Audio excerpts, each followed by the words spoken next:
प्यारे विद्यार्थियों, आज हम क्षितिज भाग 1 का दूसरा काव्य पाठ भावार्थ एवं काव्य सौंदर्य बताने जा रहे हैं। वाक शीर्षक का नाम है, जिसकी कवयित्री ललाद्यत जी हैं। तो सबसे पहले हम ललाद्यत के विषय में संक्षेप में जान लेते हैं। ललाद्यत कवयित्री का जन्म पामपोर के निकट सिमपुरा गांव में एक ब्राह्मण किसान परिवार में सन 1320 के लगभग हुआ था।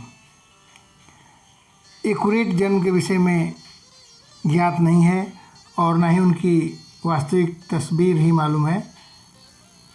एक अनुमानतः उनकी तस्वीर है ये, जिसको हम डिस्प्ले पर दिखा रहे हैं।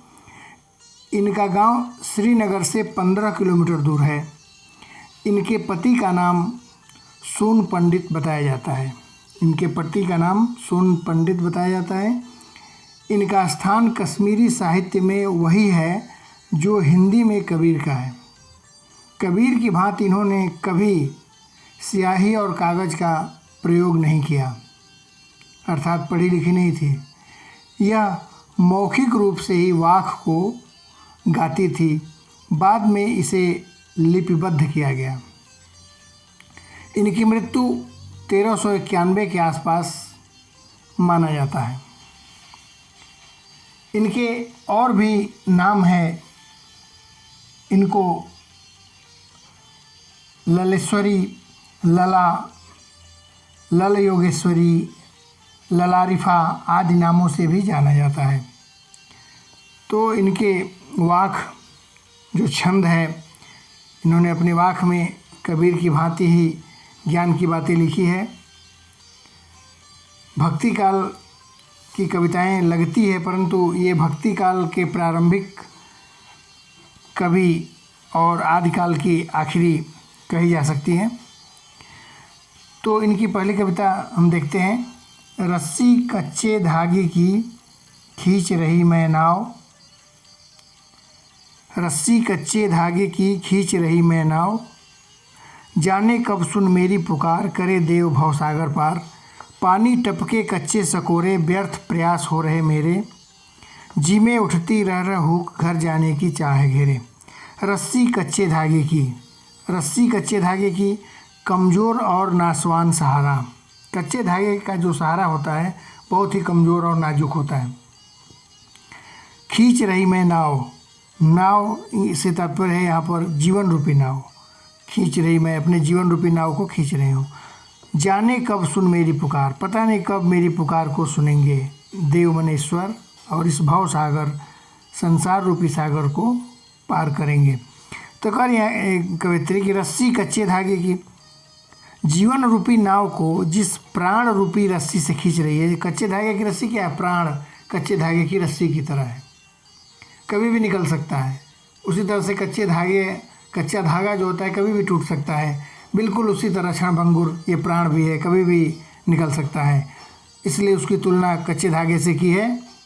जीवन रूपी नाव को जिस प्राण रूपी रस्सी से खींच रही हूँ, वह अत्यंत क्षीण और कमज़ोर हो गई है। कमज़ोर वो रस्सी है, कच्चे धागे की है वो, ये मेरे प्राण रूपी रस्सी, और मैं अपने जीवन रूपी नाव को खींच रही हूँ उस कच्चे धागे के सहारे। कभी भी टूट सकती है, अर्थात प्राण कभी भी निकल सकता है। आगे कह रही है कि जाने कब सुन मेरी पुकार, पता नहीं कब मेरी पुकार को, मेरी आवाज़ को ईश्वर सुनेंगे और इस भव सागर, इस संसार रूपी सागर से मेरी नाव को, मेरी जीवन रूपी नाव को पार लगा देंगे। पानी टपके कच्चे सकोरे, कच्चे माने कच्चा, सकोरे, सकोरे होता है मिट्टी का बर्तन जो पका नहीं होता है। पक जाता है तो मजबूत हो जाता है। कच्चे मिट्टी का बर्तन, उसमें अगर पानी रखें तो पानी निकल जाएगा। सकोरा, कटोरा, वो मिट्टी का जो बर्तन है, पात्र है, वह भी गल जाएगा, पिघल जाएगा। तो कह रहे हैं कि इस तरह का क्षणभंगुर, प्राण बचाने के लिए एकमात्र सहारा जल होता है, और उस जल को, अगर उस प्राण को बचाने के लिए जो हम मिट्टी के बर्तन सकोरे को हम रखे हैं, यह शरीर भी क्षणभंगुर है। इस शरीर में वायु जीने का जो प्राण है, वो प्राण तत्व है, वो इस क्षणभंगुर शरीर, नश्वर शरीर में रुक ही नहीं सकता, टपक जाएगा। जिस तरह से कच्चे मिट्टी के बर्तन में प्राण टिक नहीं सकता है, कच्चे मिट्टी के बर्तन में जल टिक नहीं सकता, वो उस बर्तन को छेद कर बह जाएगा और बर्तन को भी पिघला देगा। व्यर्थ प्रयास हो रहे हैं मेरे कह रहे हैं कि सारे प्रयास जो है वो व्यर्थ होते चले जा रहे हैं। जो भी मैं प्रयास कर रही हूँ, मोक्ष प्राप्ति के प्रयास की बात कर रही है कवित्री, कि मोक्ष प्राप्ति के लिए जो भी हम आडंबर जो कथित रूप से संसार में चल रहा है, उसके द्वारा मोक्ष प्राप्ति लोग करते हैं आडंबरों के द्वारा, उसका विरोध कर रही है, खंडन कर रही है कि मैं जो भी प्रयास कर रही हूँ वो सारे प्रयास असफल हो जा रहे हैं, सारे प्रयास विफल हो जा रहे हैं। क्योंकि कच्चे धागे अर्थात अत्यंत कमज़ोर जो जीवन है, प्राण है, वो बिल्कुल ही क्षणभंगुर है, कभी भी निकल सकता है। जी में उठती रह रह हुक, अब हमारे जी में रह रह करके, रुक रुक करके एक हुक माने वेदना, पीड़ा उठ रही है। घर जाने की चाह, घर, यहाँ घर से तात्पर्य है वही ईश्वर आत्मा का परमात्मा में मिल जाना, उस घर जाने की बात कर रही है, मोक्ष प्राप्ति की बात कर रही है कवित्री। तो मोक्ष की प्राप्ति की इच्छा है कवित्री को, इसलिए उनके हृदय में रह रह करके हुक, वेदना, पीड़ा, कष्ट उठ रहा है।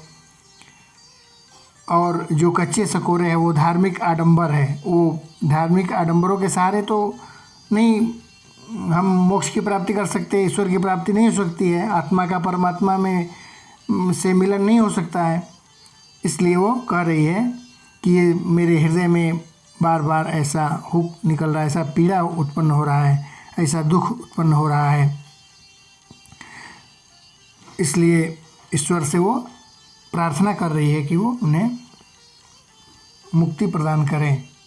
वो यथाशीघ्र मुक्ति की चाह रख रही है, घर जाने की इच्छा, मोक्ष प्राप्ति की इच्छा उन्हें हो रही है। तो काव्य सौंदर्य हम इसका देखते हैं। काल में लिखेंगे हम लोग भक्ति काल ही, हालांकि ये भक्ति काल के प्रारंभिक कवि जन्म और मृत्यु से 1050 से 1375 आदिकाल था, और भक्ति काल है 1375 से 1700। तो 1391 में इनकी मृत्यु हो गई। तो भक्ति काल के प्रारंभिक कवि मानी जा सकती है, और इनकी जो भी कविताएं हैं, जो वाक है, सब भक्ति से ओतप्रोत है। मूल कश्मीरी का हिंदी अनुवाद, भाषा है इनका मूल कश्मीरी भाषा में उन्होंने लिखा है, उसका हिंदी में अनुवाद किया गया है। छंद, वाक, उसके बाद पुनरुक्ति है, पुनरुक्ति प्रकाश अलंकार होता है, वो है इसमें। रह पुनरुक्ति प्रकाश है, और रूपक भव सागर, संसार रूपी सागर। रूपक अलंकार तब होता है जब उपमेय और उपमान में अभेद स्थापित कर दिया जाता है, तो संसार ही सागर है, संसार रूपी सागर, यहाँ पर रूपक अलंकार हो गया। नेक्स्ट लिखेंगे शैली में गेय, गा सकते हैं, इसको गाया जाता है। नेक्स्ट पॉइंट में लिखेंगे इसमें कवयित्री जीवन को नश्वर एवं क्षणभंगुर मानती है, जीवन को नश्वर एवं क्षणभंगुर मान रही है। दूसरा वाक्य हम लोग देखते हैं।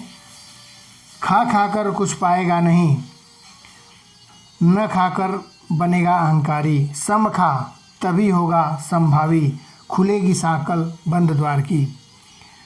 इसमें अपने इंद्रियों को संयम रखने की बात कर रही है, इंद्रियों को संयमित रखने की बात कर रही है। खा खाकर मतलब भोग विलास करके, खा खाकर से तात्पर्य है भोग विलास करना, कुछ नहीं मिल सकता। अगर हम भोग विलास में ही लिप्त रहेंगे, अपनी इंद्रियों को बस में नहीं रखेंगे और इंद्रियां भोग विलास करती ही रह जाएगी, तो हमें कुछ प्राप्त नहीं हो सकता, हमें मोक्ष प्राप्ति नहीं हो सकती। जो आखिरी सत्य, आखिरी लक्ष्य क्या होता है किसी भी आत्मा का? परमात्मा से मिलना, मोक्ष की प्राप्ति होना, वो नहीं हो सकती। न खाकर, और नहीं खाओगे, अर्थात अंतःकरण तथा बाह्य इंद्रियों का निग्रह।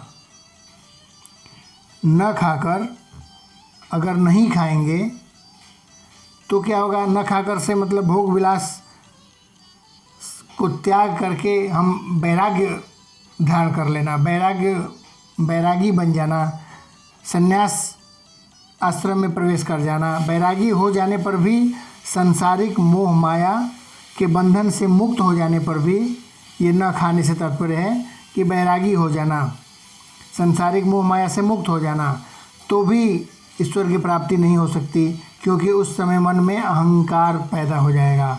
तो मन में जब अहंकार हो जाएगा, अहंकारी व्यक्ति कभी मोक्ष प्राप्त नहीं कर सकता। तो नहीं खाने से भी अहंकार पैदा हो जाएगा, अर्थात बैरागी सब कुछ त्याग देने से, इंद्रियों को, सारे इंद्रियों को दबा देने से, सारे मोह माया के बंधन को मुक्त कर देने से, बैरागी हो जाने से, सन्यासी बन जाने से भी मन में अहंकार हो जाएगा, तो भी ईश्वर की प्राप्ति नहीं हो सकती।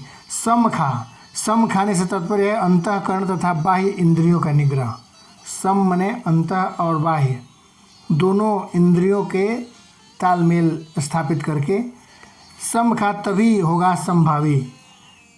समानता जब कायम रखोगे तभी होगा संभावी। संभावी का तात्पर्य है समानता की भावना, योग एवं त्याग के बीच का मार्ग। योग और त्याग दोनों के, या तो बहुत अधिक त्याग भी नहीं कर देना है, इसमें बता रही है वाक्य में कि न तो अत्यधिक सारी चीज़ों का त्याग करके बैरागी बन जाना है, और ना ही अधिक भोग विलास में ही लिप्त होना है। इन दोनों के बीच के मार्ग की वो बात कर रही है। तो दोनों के बीच का मार्ग जब हम अपनाएंगे, कह रही है कवित्री कि समानता की भावना, जब दोनों के बीच का मार्ग जब हम अपनाएंगे, दोनों के बीच जब मार्ग स्थापित करेंगे, न तो अधिक बैरागी ही हो जाए और ना ही अधिक भोग विलास में ही लिप्त हो जाएं, दोनों के बीच की स्थिति में जब हम आएंगे, बीच के मार्ग में जब हम आएंगे, तो भी खुलेगी साकल। साकल माने बंधन, बंद द्वार की, खुलेगी साकल बंद द्वार की। तब क्या होगा, जो बंद द्वार मुक्ति का द्वार है, जो मोक्ष प्राप्ति का जो साधन है, जो मोक्ष प्राप्ति के लिए मोक्ष प्राप्ति का जो द्वार कह सकते हैं, वो खुल जाएगा, तभी हमें मोक्ष की प्राप्ति हो सकती है। फिर से एक बार देख लेते हैं संक्षेप में कि कह रहे हैं कि बहुत अधिक हम भोग विलास में लिप्त रहेंगे तो कुछ प्राप्त नहीं कर सकते, मोक्ष की प्राप्ति नहीं हो सकती, और ना ही उस सब का त्याग करके वैरागी हो जाने से, सन्यासी हो जाने से हम मोक्ष की प्राप्ति पास कर सकते हैं, क्योंकि उससे अहंकार पैदा हो जाएगा। कब होगा, तो दोनों के बीच समानता स्थापित करके, योग और वैराग्य के बीच, योग वैराग्य और त्याग और वैराग्य, भोग विलास और वैराग्य के बीच में जब हम समानता स्थापित कर देंगे, समानता की भावना जब होगा भोग एवं त्याग के बीच, तब जा कर के ईश्वर की प्राप्ति हो सकती है। साकल मन जो बंधन है, उस बंधन से हम मुक्त हो सकते हैं, जन्म मरण के बंधन से, और ईश्वर की प्राप्ति हो सकती है, हमें मोक्ष की प्राप्ति हो सकती है।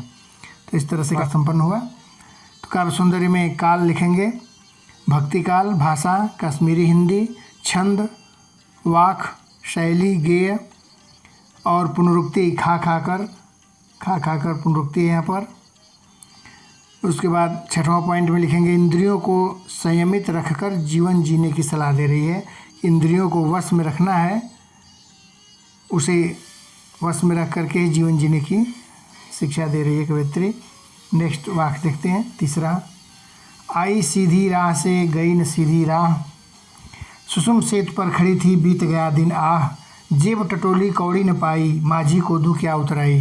कह रही है कि आई सीधी राह, राह मने मार्ग, कह रही है कि हमने सरल मार्ग से, सीधे मार्ग से इस संसार में आया, सरलता से आया, गई न सीधी राह, लेकिन हमारे अपने कर्मों द्वारा हम लोग कभी सीधे राह पर नहीं गए, अर्थात सत्य के मार्ग पर कभी नहीं चले।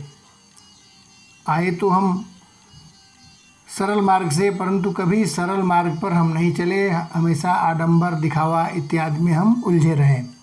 सुषुम सेतु, सुषुम्ना होती है नाड़ी, उसका सेतु। ये योग में सुषुम्ना नाड़ी जागृत करते हैं लोग, जो बैरागी हो जाते हैं, योग के द्वारा ईश्वर की प्राप्ति करते हैं, उसमें हठ योग भी होता है। तो उस सुषुम्ना नाड़ी का जो सेतु है, उस पर खड़ी है। बीत गया दिन और इंतज़ार करती रही, जिस परमात्मा ने सहज सामान्य रूप से मुझे इस संसार में भेजा है। सहज और सामान्य रूप से ईश्वर ने हमें धरती पर भेजा। आई सीधी राह से, गई न सीधी राह। लेकिन उसी ईश्वर को प्राप्त करने के लिए हमने मार्ग टेढ़े मेढ़े अपना लिए, दिखावा का अपना लिए, आडंबर का मार्ग अपना लिए, उसी ईश्वर की प्राप्ति के लिए, मोक्ष की प्राप्ति के लिए, जो सरासर गलत है। सुषुम सेतु पर खड़ी थी बीत गया दिना। कह रहे हैं कवित्री कि सुषुम्ना नाड़ी को जागृत करके लोग बहुत कुंडलिनी योग जगा करके लोग ईश्वर की आराधना करते हैं, हठयोग करके ईश्वर की आराधना करते हैं। तो कह रहे हैं कि उसके द्वारा ईश्वर को प्राप्ति करने का जो मन में भ्रम लोग कर लेते हैं, पैदा कर लेते हैं, कह रहे हम तो उसके दोनों के बीच में खड़ी रह गई। मैं सुषुम नाड़ी के सेतु पर, ब्रिज पर, पुल पर मैं खड़ी रह गई और देखते देखते, अर्थात न तो मैं वैरागी पूरी तरह से हो पाई, न सांसारिक मोह माया को त्याग पाया और न ही पूरी तरह से मोह माया में बंध पाया। उन दोनों के बीच में मैं बंधी रह गई। उस सुषुम्ना नाड़ी के सेतु पर मैं बीच में ही खड़ी रह गई। न तो मैं इधर जा पाई और न ही उधर जा पाई। देखते देखते अंत समय आ गया। अब आह भरने के सिवाय और कोई चारा या मार्ग नहीं है। जेब टटोली कौड़ी न पाई। जेब को हमने टटोला, मैंने देखना, जेब को अपने चेक किया, देखा तो उसमें एक कौड़ी मैंने एक पैसा भी उसमें नहीं मिल पाया। मूल्य दाम पैसा एक भी नहीं मिला, अर्थात सदकर्म रूपी कौड़ी एक भी नहीं मिला। जब हम अपने जेब में देखा, अर्थात अपने कर्म का फल को चेक किया, देखा, अपने कर्म के फल को जब हमने देखा तो उसमें सदकर्मों के एक भी फल मेरे पास नहीं थे। तो अब मैं माझी यहाँ ईश्वर के लिए प्रयोग हुआ है। नाविक होता है जो नाव को चलाता है, उसको माझी बोलते हैं। लेकिन इस संसार रूपी सागर में इस शरीर रूपी नाव को जो चला रहा है, इस जीवात्मा रूपी नाव को जो संसार रूपी सागर को में चला रहा है, उस ईश्वर की बात हो रही है। उसे माझी, वो ईश्वर के लिए प्रयोग हुआ है। अब मैं इस संसार से जब मुक्त होकर के मैं यह आत्मा परमात्मा से मिलने गई तो उस समय इस नाविक ईश्वर को मैं उतराई के रूप में क्या दूं? ईश्वर को प्राप्त करने की कोशिश करती रही, लेकिन सब गलत मार्ग थे, गलत रास्ते थे। इसलिए सदकर्मों का फल मेरे पास, फल एक भी मेरे पास पैसे के रूप में, कौड़ी के रूप में मेरे पास नहीं है। अब मैं ईश्वर को, इस संसार रूपी सागर को पार कराने में, अर्थात जब ये आत्मा परमात्मा से मिलने वहाँ पहुँचेगी, ईश्वर के पास पहुँची है, तो मैं क्या दूँ उन्हें? उतराई के लिए मैं उन्हें क्या दूँ, ये सोच रही है कवित्री। अर्थात मेरे पास कुछ है ही नहीं सदकर्म, कोई अच्छे कर्म है ही नहीं, मैं क्या दे सकती हूँ? इसलिए मेरी जेब खाली है, कोई अच्छे कर्म है ही नहीं। इस तरह से भावार्थ संपन्न हुआ। काव्य सुंदर देखते हैं तो काल, इसमें भी भक्ति काल वही लिखेंगे। भाषा कश्मीरी हिंदी, छंद वाक शैली गेय, और पांचवा है अनुप्रास अलंकार। सुषुम सेतु 102 बार है यहाँ पर, सुषुम सेतु। और छठवां पॉइंट में लिखेंगे मोक्ष प्राप्ति के लिए सदकर्मों का होना आवश्यक है। मोक्ष तभी प्राप्ति हो सकती है जब हम सदकर्म करेंगे। सदकर्म नहीं होगा तो कुछ भी, सदकर्म ही हमारे साथ जाते हैं, ऐसा कवित्री बता रही हैं कि जब हम यहाँ से आत्मा इस धरती को छोड़ करके जब परमात्मा से विलीन, परमात्मा के पास विलीन होने जाता है मोक्ष प्राप्ति के लिए, उस समय केवल सदकर्म ही हमारे साथ जाते हैं, बाकी धन दौलत पैसा सब कुछ यहीं रह जाता है। तो अब हम आगे देखते हैं नेक्स्ट वाक, आखिरी वाक। थल थल में बसता है शिव ही, थल थल में बसता है शिव ही, भेद न कर क्या हिंदू मुसलमान, ज्ञानी है तो स्वयं को जान, वही है साहिब से पहचान। कर ये इस हिंदू और मुसलमान के बीच, इसमें ईश्वर की सर्वव्यापकता की ओर संकेत कर रहे हैं। ईश्वर सर्वव्यापक है, हर जगह है, कण कण में शिव हैं, कण कण में ईश्वर बसे हुए हैं। थल थल, थल थल माने कण कण, एक एक कण में बसता है शिव है। शिव माने ईश्वर, कल्याणकारी। कह रहे कि इस धरती में पर जो भी दिखाई दे रहा है, धरती पर एक एक कण में ईश्वर का वास होता है, अर्थात ईश्वर सर्वत्र विद्यमान है। भेद न कर क्या हिंदू मुसलमान, इसलिए हे मानव, हिंदू और मुसलमानों में भेद मत करो, क्योंकि दोनों में कोई अंतर नहीं। भेद माने अंतर, इन दोनों में अंतर मत करो, क्योंकि सब के अंदर ईश्वर का वास है, कण कण में ईश्वर है। इसलिए हम धर्म के नाम पर, जाति के नाम पर इसे अलग अलग बांटने की आवश्यकता हमें नहीं है। हिंदू मुसलमान को धर्म एवं जाति या संप्रदाय के आधार पर भेदभाव करने से मना करती है।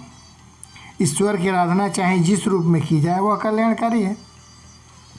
ज्ञानी अगर ज्ञानी है तो स्वयं को जान कर, अगर वास्तव में तुम्हारे पास ज्ञान है तो अपने अंदर के उस परमात्मा के अंश को, जिस जीवात्मा को समझो, जानो। ज्ञानी है तो अपने आप को समझो, तुम्हारे अंदर भी ईश्वर का वास है। ये वही है साहिब से पहचान। साहिब माने ईश्वर, साहिब मतलब ईश्वर, खुदा, मुसलमानों के लिए खुदा और ईश्वर। कह रहे वही साहब की पहचान है। अपने आप को अगर समझ गए, अपने अंतरात्मा को समझ गए, जिसके अंदर उस परमात्मा का अंश है, तो फिर तुम ईश्वर को समझ लिए। अगर नहीं तो फिर नहीं समझ सकते। वास्तव में सच्चा ज्ञान प्राप्त हो गया तो स्वयं को पहचानो, क्योंकि तुम में ही ईश्वर बसता है। वही ईश्वर सच्चा साक्षात्कार होगा, वही ईश्वर से सच्चा साक्षात्कार होगा। अपने आप को समझ लिए तो समझो ईश्वर को तुम जान लिए। तो इसलिए हिंदू और मुसलमान में भेद मत करो। इस तरह से काव्य भावार्थ संपन्न हुआ। काव्य सौंदर्य काल वही लिखेंगे, काल, भाषा, छंद और शैली जो अभी सब में बताया हूँ वही लिखेंगे। नेक्स्ट 5वां लिखेंगे पुनरुक्ति, थल थल, यहाँ पर पुनरुक्ति है, पुनरुक्ति प्रकाश। और प्रश्नालंकार है, भेद न कर क्या हिंदू मुसलमान, क्या हिंदू मुसलमान, यहाँ पर प्रश्नालंकार है। और नेक्स्ट पॉइंट 7वां, इसमें ईश्वर की सर्वव्यापकता की ओर संकेत किया गया है। ईश्वर सर्वव्यापक है, हर जगह है। इस तरह से ये पाठ संपन्न हुआ। किसी भी तरह की अगर समस्या हो, डाउट हो तो निश्चित रूप से कमेंट बॉक्स में लिखें, उसे यथाशीघ्र दूर किया जाएगा।